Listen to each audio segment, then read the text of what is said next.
Stretching Samurai. My name is Patrick Ravel. This day is a beautiful day and this series is going to be awesome. Last few weeks I've worked on 3 different series for you guys. First one I did was functional stability with functional movement planes and semi-open chain movements.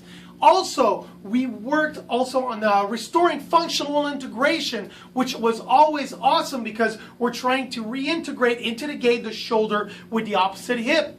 And finally, last week, I've shown you how to work on a rotator cuff problem when it's a specific problem. Oftentimes, it's on the left side because we have type 3 shoulder blade posture. And guys, by the way, little addendum, if you've got a type 1 normally on the right shoulder, oftentimes due to that ipsilateral rotation, just like this, you are creating a type 3 on the left. So you always got to treat the right side before the left side, okay?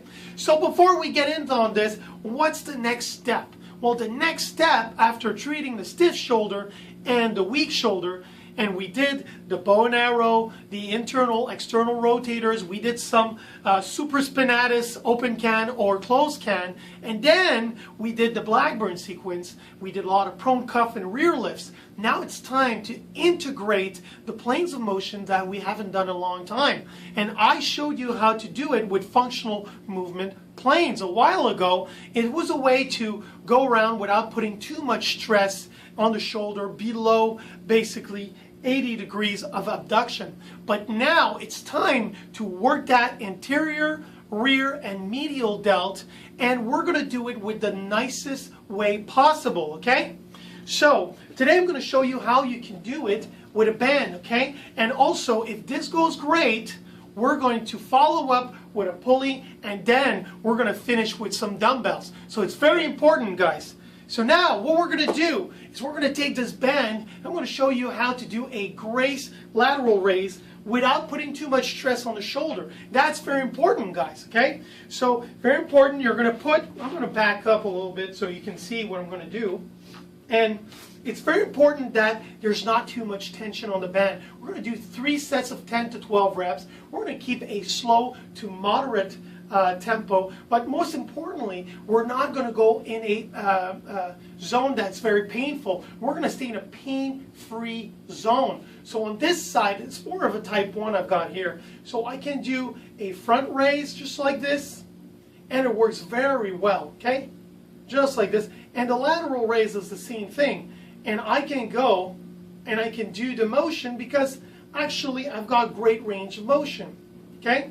Now, this takes care of the front on the lateral raise, but it's important to look at the left shoulder, and oftentimes, if you feel that you have a rotation, you might have a little bit of an issue on the rotator cuff problem.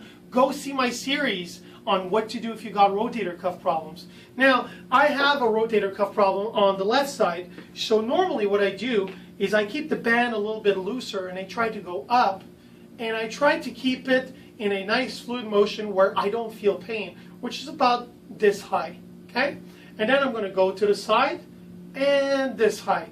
And more than that is too much, okay? And remember, like I said in rotator cuff problem, if this puts a little too much problems into the shoulder, it hurts a lot. You can go on the side on the bench and then try to lift. It's a lot easier that way and it doesn't hurt as much. Now, as for the rear lifts, it's actually very simple. We're going to keep about, I would say, about 2 feet distance between our feet. And I'm going to put the band on the back leg, just like that. Okay? I'm going to put about 2 feet, about a square in the gym. I'm going to slightly bend 15 to 20 degrees. And I'm going to keep my spine in line with my back leg. And now I'm going to just do my rear lift gently, controlling my lifts. Okay? This could be done with basically any shoulder type conditions, guys. And once you've mastered doing the front lateral and rear delt raise, and it doesn't hurt, and you have full range of motion on both sides, then you can start to integrate using a dumbbell or a pulley system, which is actually great, guys. So I want you to try that out. And remember, if this hurts too much, you're going to have to bring it back to basics. You're going to have to go to that weak shoulder, do the bow and arrow, internal, external range of motion, supraspinatus, and Blackburn sequence. So guys, I hope you liked this little video. Remember to subscribe to my channel. Always appreciate it. And this is Patrick Rebel signing off, aka Stretching Center.